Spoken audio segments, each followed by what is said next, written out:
अस्सलामुअलैकुम दोस्तों। आज हम 10वीं जमात का जो पार्ट 1 है अलजेब्रा आपका उसका छठी मश्क देखने वाले हैं, जिसकी पहली मश्क 6.1 का जो पहला सवाल दिया गया है उसमें हमें मियाना रास्त तरीके से मालूम करना है। मतलब हमें क्या करना है, मियाना मालूम करना है। ये जो मियाना है ना, हमें ये मालूम करना है। ये मालूम करने के लिए हमें इसका ज़ाब्ता ज़रूरी है। ये देखिए मियाना पे से आप मफरूज़ा मियाना आएगा, कसीर ज़िले आएंगे, आगे जो जो आने वाला है सब मियाना के ज़रिए ही निकलता है। तो आपको मियाना समझना सबसे ज़्यादा ज़रूरी है अभी, इसलिए हम इस मश्क का पहला सवाल ले रहे हैं जिससे आपको मियाना समझ में आए।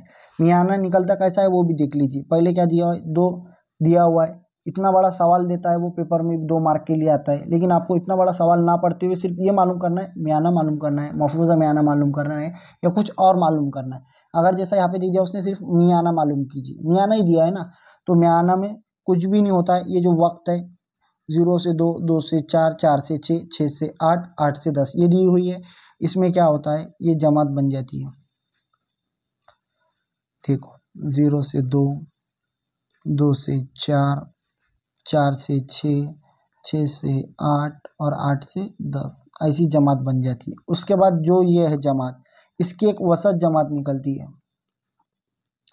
इसका नाम वसत जमात है, जिसे इन दोनों के बीच का क्या आएगा, 0 से 2 के बीच में 0, 1, 2 क्या आ रहा है, 1 आ रहा है। ये है इसकी वसत जमात। 2 से इसके बीच में 2, 3, 4, 3 आ गया, 4, 5, 6, 6 के बाद 6, 7, 8, 7 बीच का आदत। वसत जमात बोले तो बीच की आदत, ये जमात आती है, वसत जमात आती है, जिसे एक्स आई कहते हैं, याद रखना। और 8 से लेके 10 के बीच में क्या आता है, 9। ये हो गई वसत जमात आपकी। जमात वसत जमात हो गई। अब देखो ये जो है तुलबा की तादाद, ये जैसा कि वैसा तुलबा की तादाद, जिसे एक्स आई हो गया, ये आता है एफ आई। आया इतना समझ में? एक्स आई जमात, जमात पे से वसत जमात निकलती, तुलबा की तादाद जैसा कि वैसा। मियाना मालूम कर रहे हैं हम, मियाने के लिए बता रहा आपको। इसमें 4 बॉक्स बनते पूरे। तुलबा की तादाद, तुलबा की तादाद में जो लिखे हुए वो 12, 18, 12, 18, 12, 10, 3, माफ़ कीजिए ये 12 नहीं है, 7 है। सवाल में गलती हो गई, वो 7 है, ठीक है।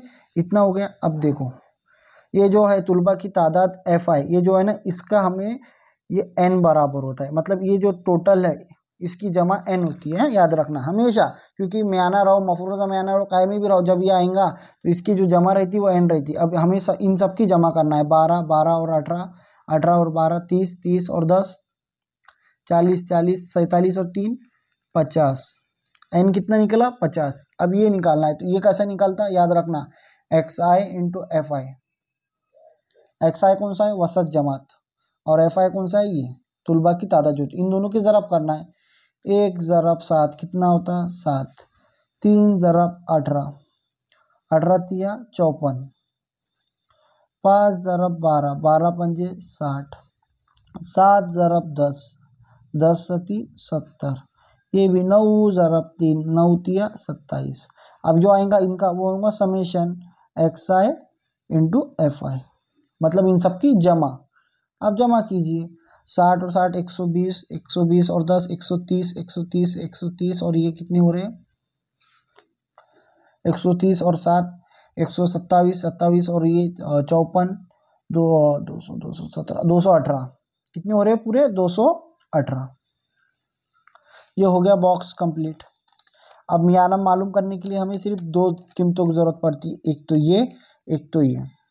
जब आपको वसत जमात मालूम पड़ जाएंगी तो आप इन दोनों की ज़रब करके इसका समेशन लेके ऊपर का। अब देखो मियाना के लिए क्या रखते हैं, मियाना बराबर summation of x I F I upon summation of F I. Summation of F I बोले तो इन सब की जमा, समेशन ऑफ एफ आई यानी एन भी बोलते हैं उसे और समेशन बोलते हैं। इसका ये जो जब लिख के आ जाए ये समेशन, तो समझ जाना सबकी जमा आ रही है, याद रखना। अब ये समेशन ऑफ एफ आई मतलब इन सब की जमा होना, वो हमें कितनी मिली, 50। और summation of x i into f आई, ये याद रखना। मियाना जो है मफरूज़ा मियाना हो या आगे और कोई कीमत आओ तो मियाना निकालना पड़ेगा, तो यही तरीका है, इसके सिवा कोई और तरीका नहीं है। आपको ये ज़ाब्ता याद रखना पड़ेगा। ये ज़ाब्ता भी कुछ भी नहीं है, आपको ये एक ये कीमत, एक ये कीमत, इनकी जो जमा हासिल जमा आती है वही ये हो रही। अब जैसा कि ये एफ आई एक्स आई कितना है हमें 218 और ये कितना मिला 50। अब इसे 50 से तकसीम करना है। 50 का 50, 50 चौक 200.18 बचे, 180, 50 दिया, 50 दिया, 150 बचे कितने, 30, 300 लग गया ना, 300 6 के 4.6 मियाना बराबर 4.36। ये आ गया इसका जवाब। ये था मियाना निकालने का तरीका। अब ये समझ लो, अब इसके बाद का जो दूसरा सवाल है उसमें आपको मफरूज़ा मियाना दिया गया है, इंशाल्लाह वो हम कल देखेंगे। वो आपको समझाऊंगा मफरूज़ा मियाना कैसे निकालते। पहले मियाना निकालना पड़ेगा, उसके लिए मफरूज़ा मियाना का क्या है, मियाना निकालो, फिर मफरूज़ा मियाना का जो ज़ाब्ता है उसमें रख के उसकी जमा कर डालो, बाकी कुछ भी नहीं है। लेकिन आपको ये मियाना समझना ज़रूरी था। अगर आपको ये समझ में आ गया होगा तो आप आगे के सवाल आसानी के साथ हल कर सकते हैं। अगर आपको वीडियो पसंद आई होंगी तो वीडियो को लाइक कीजिए, चैनल को सब्सक्राइब कीजिए और अपने ज़्यादा से ज़्यादा दोस्तों में शेयर कीजिए। इंशाल्लाह इसके बाद का जो दूसरा सवाल है वो मफरूज़ा मियाना का है, वो हम कल देखेंगे।